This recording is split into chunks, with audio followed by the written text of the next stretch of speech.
오늘은 2장입니다. 민수기 2장 전체를 보겠는데요. 우선 1절과 2절만 먼저 읽겠습니다. 민수기 2장 1절과 2절을 먼저 읽겠습니다. 같이 읽습니다.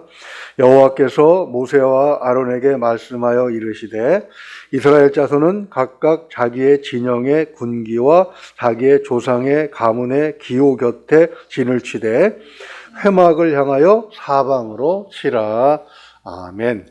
민수기 1장 47절에서 이스라엘 진영의 중심이 결정이 되었습니다. 성막과 성막 둘레에 진을 친 레위 지파가 중심이고, 이제 2장에서는 그 진을 중심으로 동서남북으로 세 지파씩 진을 치게 하신 것을 볼 수가 있습니다.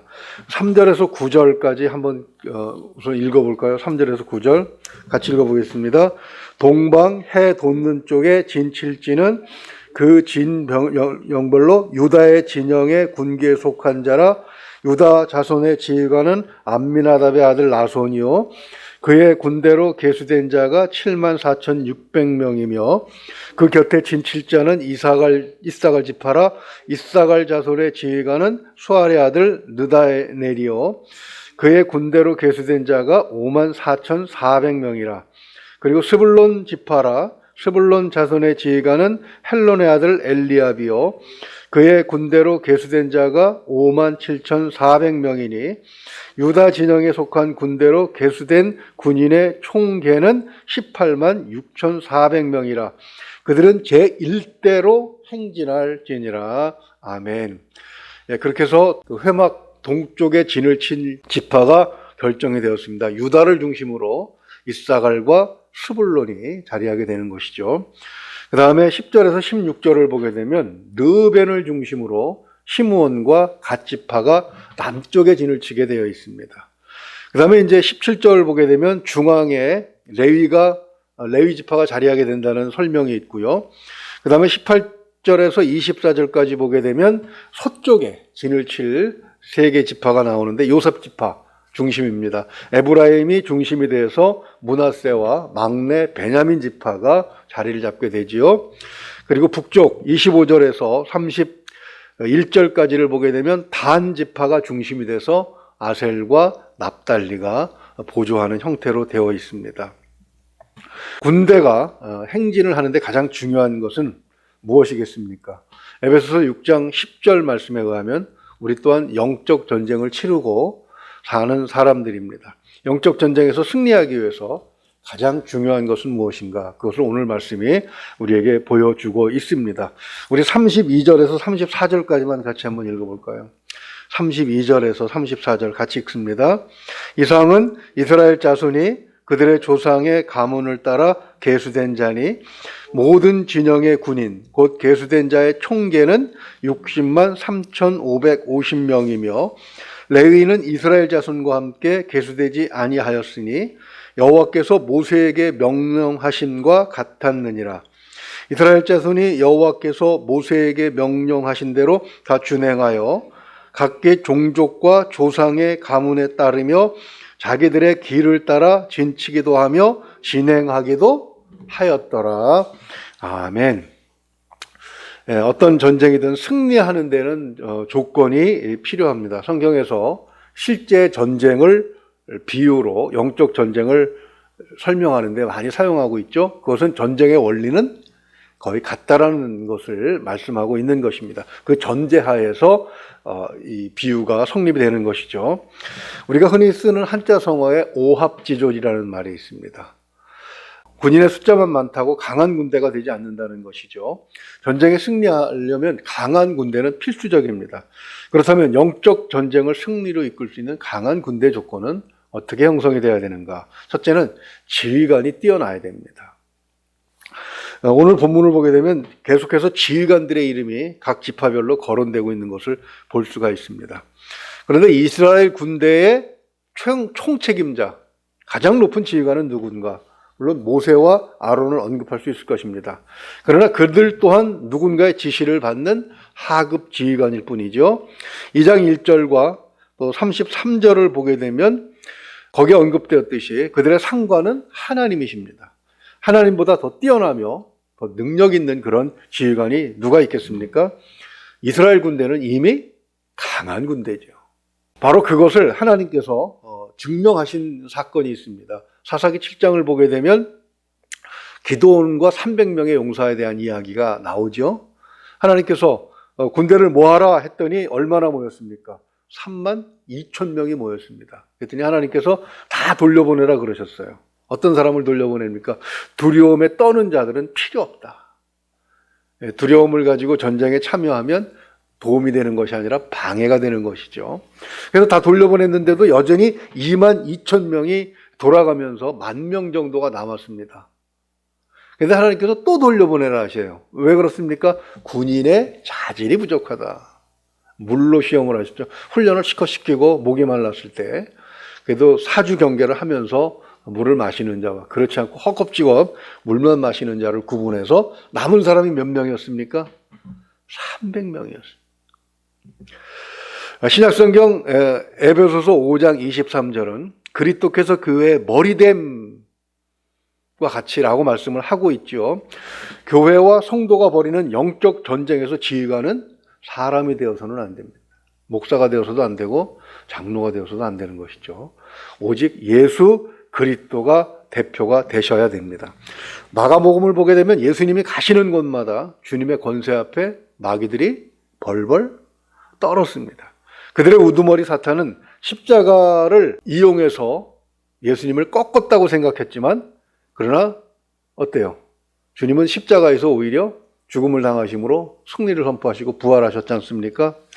숫자가 중요한 것이 아니라 그리스도를 지휘관으로 삼은 그런 교회가 승리한다는 사실을 십자가와 부활을 통해서 우리에게 가르쳐 주셨죠. 그렇게 기드온은 300명의 용사를 가지고 메뚜기 떼처럼 많은 그런 연합군을 대파한 사건을 우리는 이미 사사기에서 잘 알고 있습니다. 지휘관이 그만큼 중요하다는 것이죠.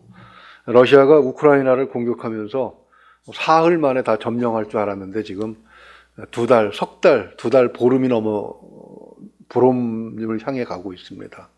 그러면서도 우크라이나 군대보다도 더 많은 병사들이 죽고 더 많은 무기가 파괴되고 있다는 그런 보도들을 봐요. 물론 미국이라든가 서방 국가가 지원해 주기는 하지만 문제 원인을 파악한 군사 전문가들의 그 평론을 보게 되면 푸틴이 너무 군대를 몰랐다는 것이죠. 그래서 어느 나라 군대도 총 지휘관들이 사살당하는 경우는 없다. 전혀 지휘체가 바르게 서 있지 않다. 이렇게 이제 보도를 하면서 조심스럽게 러시아의 패배를 점치기도 하고 있습니다. 훌륭한 지휘관은 어떤 지휘관인가 하는 그런 문제를 가지고 많은 연구들이 나와 있습니다. 6.25 때 우리가 새벽에, 일요일날 새벽이죠. 주일 새벽에 빨갱이들이 탱크를 밀고 오는 바람에 파죽지세로 몰렸지 않습니까? 낙동강 전선까지 그냥 앗소리도 못하고 밀리지 않았습니까? 그런데 놀라운 기록은요. 한국의 장성들은 죽은 사람이 없습니다. 오히려 연합군의 장성들이 죽고 영관급들이 부지기수로 체포가 될 정도로 병사들의 앞장을 서서 전쟁을 이끌었다는 기록을 보면서 때때로 부끄러움을 느끼기도 했습니다. 지휘관이 우리 예수 그리스도처럼 맨 앞장을 서서 그죠? 마귀를 당당하게 물리쳐 이기시고 당당히 싸울 수 있는 그런 지휘관이 바로 우리의 교회의 지휘관이라는 사실을 우리는 잊지 말아야 할 것입니다. 우리는 그 조건 하나만 가지고도 충분히 이길 수 있는 조건이 되는 것이죠. 두 번째, 군대가 이길 수 있는 기준을 보게 되면 작전 명령이 잘 전달되어야 한다는 것입니다. 오늘 본문을 보게 되면 아주 배치가 잘 되어 있습니다. 중앙에 성막을 중심으로 레위 지파가 있고 동쪽에 유다를 중심으로 한 지파가 있고 남쪽에는 르벤을 중심으로 지파가 되어 있습니다. 그리고 서쪽에는 요셉 지파, 에브라임 중심으로 되어 있고 그리고 북쪽에는 이제 단 지파 그렇게 구성이 되어 있는데 이렇게 진을 중심으로 그 성막을 중심으로 물샐 틈 없이 잘 배치해 놓은 것을 볼 수가 있습니다. 그리고 그렇게 진을 치고 있을 때도 그렇지만 출발할 때도 순서가 정해져 있습니다. 먼저 동쪽에 있던 그 유다 중심의 지파들이 먼저 출발을 하고 두 번째로 남쪽 지파 그 르벤 중심의 지파들이 뒤따라가고 그 다음에 이제 중앙에 누가 섭니까? 성막이 서는 거죠. 레위 지파들이 성막을 가지고 중앙에 배치되어 있고 그 다음에 서쪽 지파, 그 다음에 마지막으로 북쪽 지파가 이제 뒤따라가는 그런 순서들을 가지고 이렇게 있습니다. 바로 위치까지도 정확하게 해놓았는데 2절 다시 한번 보면은요. 2장 2절입니다. 이스라엘 자손은 각각 자기의 진영의 군기와 자기의 조상의 가문의 기호 곁에 진을 치되 회막을 향하여 사방으로 치라 이렇게 되어 있습니다. 그러니까 그 유다 지파라고 하더라도 유다 지파의 또 숫자가 몇 명입니까? 유다 지파의 계수된 자가 74,600명입니다. 굉장히 많은 숫자입니다. 이 숫자가 막 우왕좌왕하지 않으려면 가문대로 또 이렇게 또 깃발을 세워야 되겠죠. 그래서 부대에서 기수의 위치는 굉장히 중요합니다. 어떤 부대든지 기수들은 좀 몸이 튼튼하고 키가 크고 그런 사람들을 앞세움, 기수를 들게 합니다. 그것은 뭐냐면 그 깃발을 보고 내가 가야 할 곳이 어디인지, 내가 누구를 따라가야 할지 그것을 보아야 되는 것이죠. 이 깃발은 위치만 확인하는 기능이 있는 것은 아닙니다. 깃발의 흔들림을 따라 이게 신호가 돼요. 공격하라는 신호 또는 대기하라는 신호, 후퇴하라는 신호가 깃발을 통해서 전달이 될 수 있습니다. 막 총성이 들리고 폭탄 터지는 소리가 들리는데 사람이 육성으로 소리 질러서 되겠습니까? 때때로 무전기는 배터리가 없으면 전혀 소용이 안 됩니다. 결국은 이 사람의 몸짓이나 깃발을 흔들어서 신호할 수밖에 없습니다. 바로 그런 훈련들이 잘 되어 있다는 것을 볼 수가 있죠. 그런데 이런 훈련이 잘 안 되어 있고 위치를 잡지 못해서 우왕좌왕하고 서로의 연락 체계가 제대로 안 된 교회가 있었습니다. 그런 군대가 있었어요. 어딥니까? 바로 고린도 교회죠. 고린도전서 1장 12절을 보게 되면 바울파, 아볼로파, 게바파, 그리토파 이렇게 자기들에게 하나님께서 정해주지 않은 파들을 만들어서 막 사람들이 이쪽 갔다 저쪽 갔다 우왕좌왕했습니다. 하나님께서 배치하지 않는 그런 군대를 만들었어요. 오합지졸이 되었다는 얘기죠. 성도들이 당연히 자신의 위치를 파악하지 못해서 교회가 혼란스러웠습니다. 그래서 사도 바울은 고린도전서 12장 27절과 28절을 통해서 다시금 자기 위치를 확인하라고 이렇게 권면하고 있죠. 너희는 그리스도의 몸이요 지체의 각 부분이라 하나님의 교회 중에 몇을 세우셨으니 첫째는 사도요, 둘째는 선지자요, 셋째는 교사요, 그 다음은 능력을 행하는 자요, 그 다음은 병 고치는 은사와 서로 돕는 것과 다스리는 것과 각종 방언을 말하는 것이라. 그러니까 내게 주신 달란트가 무엇이고 그 달란트를 가진 나는 어느 위치에 있어야 되느냐. 그것을 파악하지 무슨 바울파, 아볼로파 이렇게 해서 세력 다툼을 하려느냐. 우리의 싸움은 우리끼리 싸우는 것이 아니라 누가 싸우는 것이다? 세상 공중권세 잡은 자들과 싸우는 것이다. 이렇게 이제 간곡하게 권면하고 있는 것이죠. 우리는 교회에 있어서 우리가 있어야 할 자리를 잘 구분해야 합니다. 성도의 위치를 잘 잡아야 되는 것이죠. 하나님의 말씀이 바로 우리에게 주어진 지휘관의 명령입니다. 이것을 수령하고 바르게 이해하고 순종할 때 그 군대가 이길 수 있는 것처럼 하나님의 말씀을 들어보면 오늘 내게 하나님이 주시는 말씀은 공격 명령인지 아니면 후방에서 지원하라는 명령인지 그런 것들을 분별할 수가 있습니다. 성령의 인도하심을 따라서 하나님의 말씀을 듣는 일에 우리가 잘 훈련이 되어 있어야 되는 것이죠. 하나님의 말씀을 잘 듣는 것도 훈련입니다. 우리가 예배하면서 하나님의 말씀을 듣고 성경 공부하고 성경의 의미가 무엇인지를 파악하고 또 이런 말씀들을 우리 삶에 어떻게 적용해야 될지를 연구하고 또 그렇게 실제로 적용해 보는 것, 이런 훈련이 평소에 안 돼 있으면 어떻게 됩니까? 막상 전쟁이 일어나면 우왕좌왕하다가 결국 적에게 먹히고 마는 것이죠. 그러다 보니까 사실 그 영적 전쟁의 시기에 많은 사람들이 적의 포로가 됩니다. 우리나라 경우를 예를 들면 일제가 말기에 신사참배를 강조합니다. 일본의 잡신, 일본의 조상신을 섬기라는 그런 명령을 교회에 던져요. 그런데 교회가 모두 다 일사불란하게 우린 그럴 수 없어 라고 하지 않았다는 것입니다. 산정현 교회에서 열렸던 총회에서 총회장을 맡았던 분과 또 총회 임원들이 오히려 신사참배를 결의하고 신사참배를 반대했던 목사들을 추출하고 축출하고 그랬던 기록을 우리가 가지고 있습니다. 부끄러운 기록이죠. 그러니까 하나님 앞에 가서 얼마나 부끄럽겠습니까? 그렇게 부끄러운 기록을 남기지 않으려면 평소에 하나님의 말씀을 듣는 훈련을 받아야 되는 것이죠. 그렇게 두 가지를 보고 나서 지휘관과 또 지휘관의 명령을 잘 수령하고 순종하는 부대. 그 다음에 이제 마지막으로 생각해 볼 수 있는 것이 사기가 높아야 됩니다. 싸워서 이길 수 있다는 마음의 믿음뿐만 아니라 이겨야 되겠다고 하는 그런 강한 의지, 이런 것들을 사기라고 할 수 있는데, 군대의 사기를 결정짓는 요소는 지휘관에 대한 신뢰입니다.